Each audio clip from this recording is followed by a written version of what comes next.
Welcome to एग्जामपीडिया। आज है 10 मई 2020 और 10 मई 2020 से करंट अफेयर्स के जितने भी इंपॉर्टेंट क्वेश्चन हैं उन्हें हम इस वीडियो में डिस्कस करेंगे। तो चलिए शुरू करते हैं। पहला क्वेश्चन, निम्नलिखित में से किस कंपनी ने सौर ऊर्जा संचालित मोबाइल स्वैप संग्रह इकाइयां लॉन्च की हैं? तो इसका सही आंसर है बी, सेल्को सोलर ने।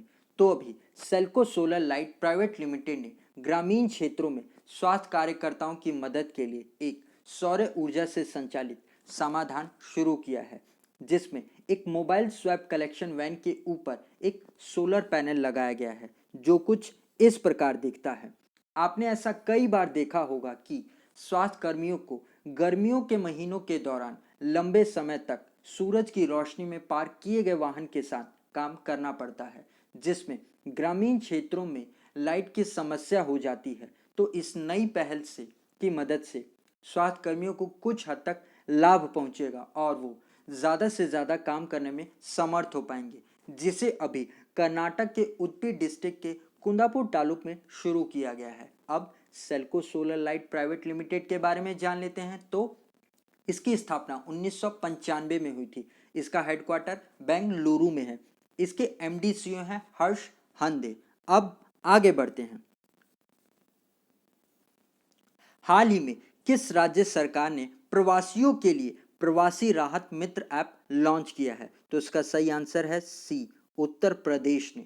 तो अभी उत्तर प्रदेश सरकार ने प्रवासियों के लिए प्रवासी राहत मित्र ऐप लॉन्च किया है, जिससे लॉकडाउन के दौरान जो लोग फंस गए हैं उन लोगों की मदद के लिए ये ऐप लॉन्च किया गया है कि वे घर पहुंच सके। अब उत्तर प्रदेश के बारे में जान लेते हैं। तो ये रहा उत्तर प्रदेश का मैप। इसकी कैपिटल है लखनऊ, जो कि गोमती नदी के किनारे स्थित है। मुख्यमंत्री हैं योगी आदित्यनाथ, गवर्नर हैं आनंदीबेन पटेल।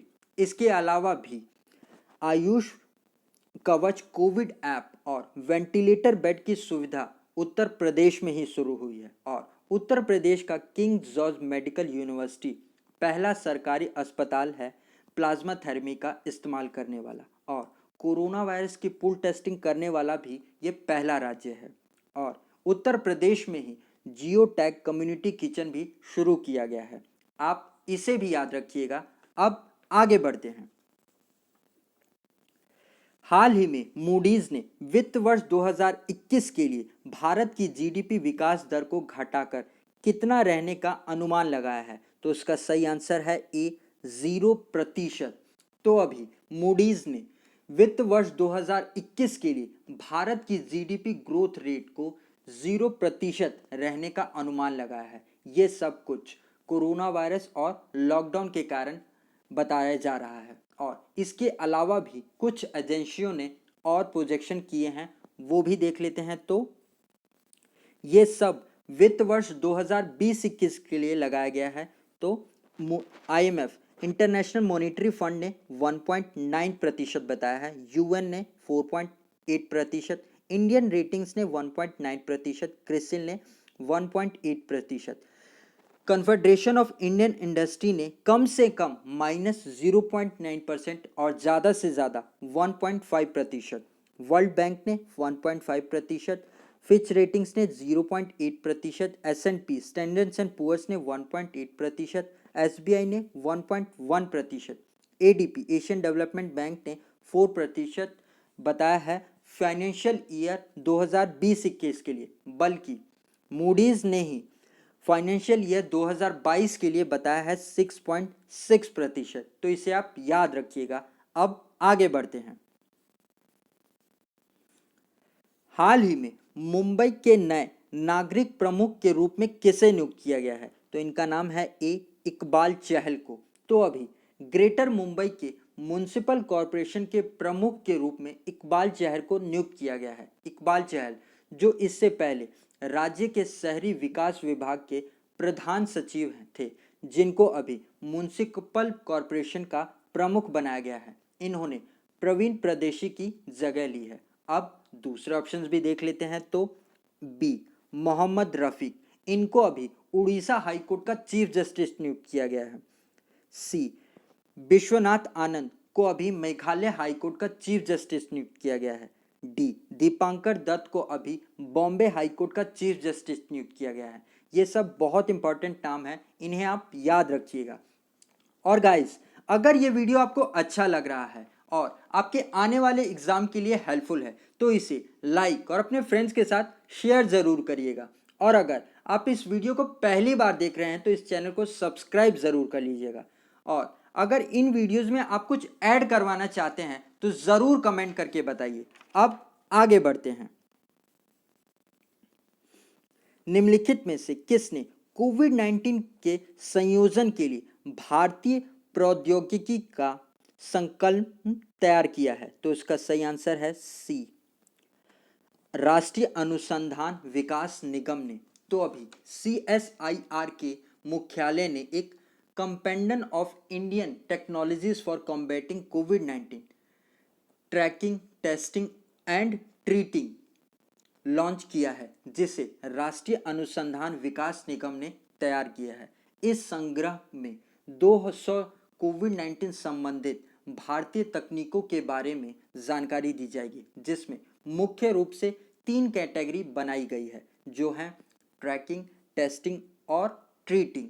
अब आगे बढ़ते हैं। निम्नलिखित में से किसने एक रिपोर्ट एंटरटेनमेंट लॉ बुक 2020 जारी की है? तो इसका सही आंसर है सी, ऊपर के दोनों ने। तो अभी भारतीय वाणिज्य और उद्योग महासंघ और सीरियल अमरचंद मंगलदास ने मिलकर एक रिपोर्ट जारी की है, एंटरटेनमेंट लॉ बुक 2020। यह रिपोर्ट मीडिया और मनोरंजन में टीवी प्रसारण और वितरण, संगीत, रेडियो, फिल्माए गए मनोरंजन और अन्य क्षेत्रों के क्षेत्र में नियामक विकास की प्रस्तुति करती है, जिसमें मीडिया और मनोरंजन क्षेत्र के मुद्दों से निपटने के लिए विचार लेख भी शामिल किए गए हैं। अब भारतीय वाणिज्य और उद्योग महासंघ के बारे में जान लेते हैं। तो इसकी स्थापना 1927 में की गई थी। इसका हेडक्वार्टर नई दिल्ली में है। इसके प्रेसिडेंट हैं संगीता रेड्डी। अब आगे बढ़ते हैं। विश्व प्रवासी पक्षी दिवस कब मनाया जाता है? तो इसे मनाया गया है DC 9 मई को। तो हम भी 9 मई को विश्व प्रवासी पक्षी दिवस मनाते हैं, जिसका उद्देश्य प्रवासी पक्षियों और उनके आवासों के संरक्षण की आवश्यकता पर ध्यान देना है। इसीलिए संयुक्त राष्ट्र इस दिन को साल में 2 बार मनाते हैं, मई और अक्टूबर का दूसरा शनिवार। इस साल विश्व प्रवासी पक्षी दिवस की थीम है बर्ड्स कनेक्ट आवर वर्ल्ड्स।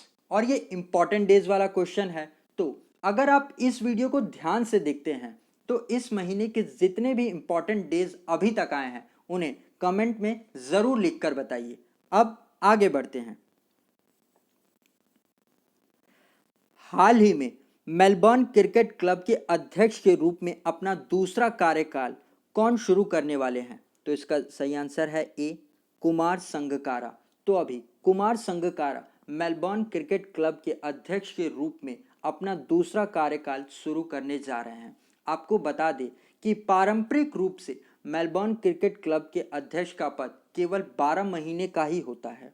अब दूसरे ऑप्शंस भी देख लेते हैं। तो बी, अजिंक्य रहाणे को अभी एल्सा कॉरपोरेशन ने अपना ब्रांड एम्बेसडर बनाया है। सी, MS धोनी को अभी पोकर इंडिया ने अपना ब्रांड एम्बेसडर बनाया है, जिसने अभी 10 से 26 मई तक एक online poker India summer championship tournament भी शुरू किया है।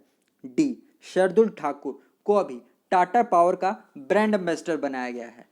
आप इसे भी याद रखिएगा। अब आगे बढ़ते हैं। निम्नलिखित में से किस संगठन द्वारा डिजाइन किए गए व्यक्तिगत सुरक्षा उपकरण बड़े पैमाने पर उत्पादन के लिए प्रमाणित किए गए हैं? तो इसका सही आंसर है ए, भारतीय नौसेना।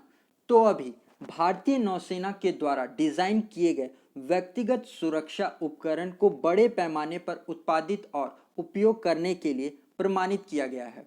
इस परीक्षण को institute of nuclear medicine and allied science Delhi ने किया है। और ये उपकरण 6x6 सिंथेटिक रक्त प्रवेश परीक्षण दबाव के साथ पास हुआ है। और अभी भारतीय नौसेना ने कोविड-19 महामारी के दौरान विदेशों में फंसे भारतीय मूल के लोगों को लाने के लिए समुद्र सेतु ऑपरेशन भी शुरू किया है। अब दूसरे ऑप्शंस भी देख लेते हैं। तो बी, एयर इंडिया ने अभी विदेशों में भारतीय मूल के लोगों को लाने के लिए वंदे मातरम मिशन अभियान शुरू किया है। डी, इंडियन रेलवे ने देश में फंसे लोगों को घर पहुंचाने के लिए संपर्क स्पेशल ट्रेन भी शुरू किया है। आप इसे भी याद रखिएगा। अब आगे बढ़ते हैं। हाल ही में किस राज्य ने घोषणा की है कि राज्य स्कूल शिक्षा बोर्ड के तहत 10वीं कक्षा के छात्राओं को कोई परीक्षा नहीं देनी होगी और प्री बोर्ड परीक्षाओं में उनके प्रदर्शन के आधार पर पदोन्नत किया जाएगा? तो इसका सही आंसर है ए, पंजाब ने। तो अभी पंजाब सरकार ने घोषणा की है कि पंजाब स्कूल शिक्षा बोर्ड के तहत 10वीं कक्षा के छात्रों को कोई परीक्षा नहीं देनी होगी और प्री बोर्ड परीक्षाओं के अनुसार प्रदर्शन के आधार पर उनको पदोन्नत किया जाएगा। जबकि कक्षा 11वीं और 12वीं के लिए राज्य सरकार केंद्र के निर्णय का पालन करेगी। अब दूसरा ऑप्शंस भी देख लेते हैं। तो बी, गोवा ने अभी Goa board of secondary and higher education की कक्षा 10वीं की परीक्षा को 21 मई से शुरू करने का ऐलान किया है। तो इसे भी आप याद रखिएगा। अब आगे बढ़ते हैं। और गाइस, अगर ये वीडियो आपने देख रहे हैं और आपने इस चैनल को अभी तक सब्सक्राइब नहीं किया है तो इस वीडियो की नोटिफिकेशन के लिए ज़रूर सब्सक्राइब कर ले। आज के लिए इतना ही। Thank you.